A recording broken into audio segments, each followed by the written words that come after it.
warahmatullahi wabarakatuh. Halo guys, hari ini kita mengunjungi UMKM Agribisnis di Pesat. Siapa aja nih yang ikut? Kita lihat ya, siapa aja ikut. Ada Ceca. Hai guys, nama saya Kriki Azhar. Wih, nengok Kak. Hai. Halo. Masuk. Percuma deh.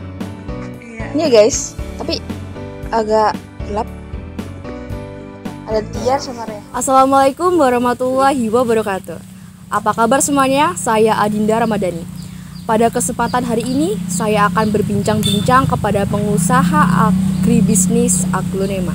Dan untuk lebih lengkapnya, kita langsung berbincang-bincang bersama narasumber kita, pemilik usaha, yakni Bapak Joko. Gimana kabarnya Pak? Alhamdulillah sehat. Ya. Langsung ya Pak? Ya. Sejak kapan usaha mulai berdiri? Usaha Aglonema ini ya, berdiri itu sekitar udah 5 tahunan ini ya, sekitar tahun 2015 atau 2016 kalau nggak salah itu mulai berdiri. Sudah berapa tahun usaha ini berjalan Pak? Kalau berjalannya itu dari tahun pertama ya, satu tahun pertama itu kita pengenalan dulu, jenis-jenisnya, terus perawatannya, penanganannya, sampai nanti kalau kita sudah punya produknya, penjualannya bagaimana kita pelajari dulu dalam 1 tahun. Baru tahun kedua itu kita mulai pemasaran. Jadi untuk berjalannya sekitar 4-5 tahunan berjalan. Apakah dibutuhkan modal yang cukup besar dalam menjalankan usaha ini? Kalau modal itu tergantung kita, karena agro ini banyak jenisnya, dari yang murah ada, yang sedang ada, yang mahal juga ada. Jadi tergantung modal yang kita miliki. Kalau dulu pertama saya modal yang harga masih standar lah, 15.000 sampai 20.000, itu sudah cukup lah untuk ngisi kandang atau tempat yang buat kita usaha ini. Kira-kira berapa modal yang dibutuhkan untuk memulai usaha ini Pak? Kalau saya dulu pertama kali mengisi kandang kita ini sekitar 350 batang. 350 batang itu dengan harga 15 sampai 20.000. 15 sampai 20.000 itu untuk barangnya ya, untuk aglonya ya. Belum pembuatan kandangnya seperti brik paranet dan lain sebagainya, seperti sekam padi itu juga kita kan beli. Sekam padi beli, pupuk kompos juga kita beli waktu masih pertamaan dulu itu. Jadi ya tinggal kaliin aja untuk modal aglonya saja 350 dikali 20.000, berapa itu, sekitar itu. Berapa jumlah karyawan Bapak saat ini? Karyawan ya, kalau karyawan alhamdulillah ya memang keluar masuk kalau karyawan itu Mbak ya. Enggak mesti. Kadang ya yang lihat kebutuhan orang, kadang itu orang butuh kerjaan, butuh ini lagi kosong job kan, ikut bantu, ikut nanem atau ikut mupuk atau ikut penjualan gitu, jual barang-barang kita itu. Keluar masuk lah karyawan itu. Tapi yang jelas kalau yang matok di sini, yang memang kerja di sini ya sekitar ada 2 orang kita pasang. Berapa sih omset per bulannya itu, tantangannya itu? Omset? Iya. Omset itu nggak bisa kita prediksi atau nggak bisa kita pastikan kalau omset itu, karena agro ini bukan kebutuhan pokok ya.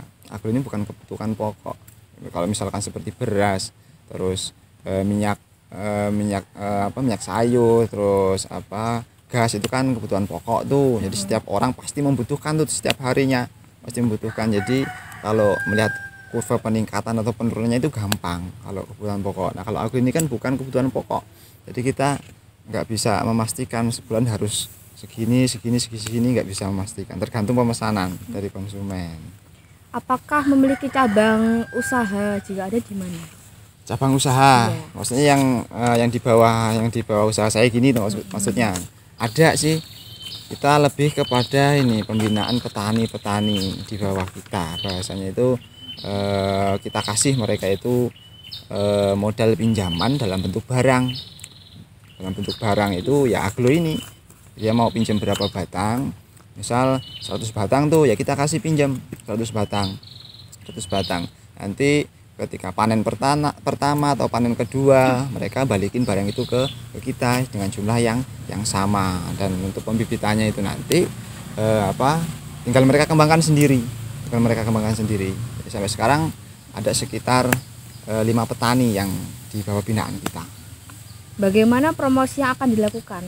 Kalau promosi yang dilakukan selama ini kita memanfaatkan gadget ya Mbak. Sekarang kan udah udah kemajuan teknologi itu kan sudah sangat pesat sekali. Jadi kita manfaatkan itu gadget itu melalui sosial media seperti Facebook, terus YouTube, terus Instagram, WhatsApp dan lain sebagainya. Sosial media lebih gampang kalau sekarang untuk promosi produk-produk itu lebih gampang. Makanya ini peluang juga nih buat mbak-mbaknya, mas-masnya yang sekarang ini masih duduk di bangku SMA sekarang ya. SMA itu. Jadi manfaatkan gadget itu semaksimal mungkin, sebaik mungkin untuk mendapatkan penghasilan. Jangan cuma untuk main game atau main TikTok apa sekarang gitu ya. Iya, main itu TikTok aja itu kan nggak kurang menghasilkan, mas justru mengeluarkan uang kan untuk beli kuota untuk beli ini. Kalau bisa kita ambil manfaatnya juga. Bagaimana langkah-langkah awal saat pengembangan usaha ini, Pak? Kalau langkah awal ya yang jelas kita siapkan tempat dulu ya. Tempat, terus kandangnya, terus bahan-bahannya, alat-alatnya. Terus kita siapkan tempat itu tadi bagaimana, yang idealnya bagaimana, lalu kita siapkan pembibitannya, jenisnya, sampai pada penanaman, sampai pada proses penanaman, bahkan sampai nanti ketika kita ingin jual tuh barang kita, panen berarti. Apa saja hambatan yang Bapak alami dalam menjalankan usaha ini, Pak? Kalau hambatan itu lebih kepada lebih kepada barangnya atau aglonemanya ini, karena seperti musim hujan saat ini nih, ini kan musim hujan, curah hujan itu sangat tinggi sehingga membuat media tanam ini selalu basah, selalu lembab, dan itu yang sering membuat tanaman kita itu busuk karena terlalu banyak kadar airnya, pH-nya juga tidak seimbang, itu yang kadang itu sering membuat busuk tanaman. Bagaimana upaya yang Bapak lakukan untuk mengatasi hambatan dalam menjalankan usaha ini? Kalau untuk mengatasinya, yang pertama jelas kita memakai obat-obatan ya, obat-obatan untuk mencegah itu. Mungkin karena disebabkan oleh jamur ya kita pakai obat jamur fungisida lah ya, fungisida. Kalau jamur kan fungisida. Terus ya kita sharing juga sama teman-teman yang udah dulu usaha aglonema seperti ini, bagaimana sih ya. Kadang aja juga yang diganti medianya mas, ganti media tanamnya, atau dikurangin penyiramannya, lebih dibanyakin intensitas cahayanya supaya media tanam itu sekedar lembab, nggak sampai basah gitu ya. Kita praktekkan juga ya, ada yang berhasil, ada yang belum berhasil. Yang jelas ya kita tetap usaha untuk menekan daripada masalah-masalah yang mungkin akan muncul, tetap kita usaha. Apakah Bapak memiliki relasi yang cukup luas untuk mengembangkan usaha ini? Kalau relasi itu lebih banyak kepada konsumennya ya, atau kerjasama dengan pihak lain ya. Itu ada sih, ada. Seperti contohnya untuk barang kita, produk-produk kita itu kita kerjasama dengan 2 lapak di Pulau Jawa, itu di Tangerang sama di Pekalongan. Di Tangerang sama di Pekalongan. Itu kita relasi kita sementara itu. Sebenarnya kalau kita mau gali lagi itu banyak yang mau gandeng dengan kita, yang mau kerjasama dengan kita. Tapi kalau kebanyakan itu kadang membuat kita pusing sendiri malahan. Jadi kita pusing sendiri kadang. Terus mereka minta barang dalam jumlah besar, kita kebingungan untuk menyiapkannya. Jadi yang kita bina ya 2 itu aja lah, cukup kita bina 2 dulu. Apakah ada rencana yang akan Bapak lakukan untuk mengembangkan usaha ini supaya lebih besar lagi? Nggak munafik ya Mbak, ketika orang itu memiliki sebuah usaha, memiliki sebuah bisnis, itu pengennya pasti usahanya itu akan besar. usahanya itu akan berkembang dengan pesat itu kan. Tapi cuman kan kita ada yang namanya waktunya, timingnya harus pas, kesempatannya harus pas. Oh ini pas waktunya ini untuk meningkatkan grade dari produk-produk kita. Oh ini belum waktunya ini. Kalau kita naikkan nanti saingannya masih terlalu besar, masih terlalu berat itu. Jadi kita nunggu timing yang tepat. Tapi kalau arah ke sana ya tetap nggak munafik, namanya orang usaha pasti pengen berkembang. Bagaimana upaya dalam mempertahankan atau mengembangkan usaha ini, Pak? Upaya Bapak. Kalau untuk mempertahankan usaha ini, mengembangkan usaha ini, yang jelas namanya aglonema ini, karena yang tadi saya katakan di awal itu bukan kebutuhan pokok, pasti ada pasang surutnya. Ada di masa aglonema itu harganya murah, ada masanya di mana aglonema itu harganya naik. Jadi untuk mempertahankannya kita nggak boleh kosong nih kandang kita ini, harus tetap ada isinya. Walaupun itu murah mahal itu harus tetap ada isinya. Jadi ketika ada konsumen kita yang datang itu nggak kecewa. Karena ketika konsumen itu datang kok tempat kita nggak ada, mereka pasti akan cari ke tempat yang lain, dan disitulah kita kalah satu kalau orang bilang kalah satu strip kalah satu strip untuk mempertahankan konsumen. Jadi itu tadi menjaga ketersediaan barang di kandang kita salah satunya. Tanaman aglonema ini yang paling mahal itu berapa ya Pak? Kisaran berapa ribu? Yang mahal? Iya, berapa juta, berapa bervariasi Mbak, tergantung jenisnya.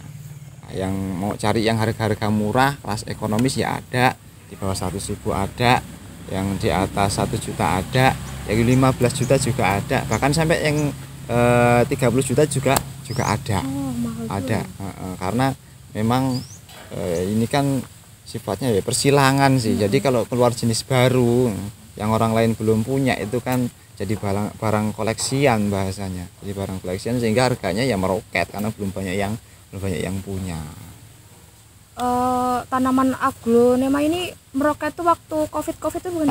COVID itu termasuk harga tertinggi waktu itu. Yang tadinya harga cuma 15.000 seperti yang ada bibbitan di belakang kita itu yang merah-merah itu. Dulu saya ngisikan yang merah-merah itu tuh. Itu masih harga 15.000 sampai 20.000. Nah, waktu pas Covid itu tembus sampai harga 110.000 kalau nggak salah satu batangnya. Gokil sekali. Karena itu tadilah Allah itu, Tuhan itu memberikan rezeki itu pasti dengan cara yang berbeda-beda. Dan rezekinya itu nggak akan mungkin tertukar, nggak akan mungkin salah ke orang lain, karena memang sudah digariskan dari waktu kita 4 bulan dalam kandungan itu sudah dipatenkan. Rezeki kita, jodoh kita, mati kita itu sudah diganti. Tinggal kita di dunianya ini mau apa enggak, usahanya mau apa enggak. Baik Pak, terima kasih atas waktunya, atas perkenannya. Semoga kita bisa bertemu di lain kesempatan. Baik. Semoga usahanya semakin berkembang lagi Pak. Amin. Terima kasih banyak. Terima kasih ya Pak. Ya itu tadi perbincangan kita bersama narasumber terkait usaha pertanian aglonema di Desa Batangharjo. Saya Adinda Ramadhani pamit undur diri. Maaf jika ada salah kata. Wassalamualaikum warahmatullahi wabarakatuh.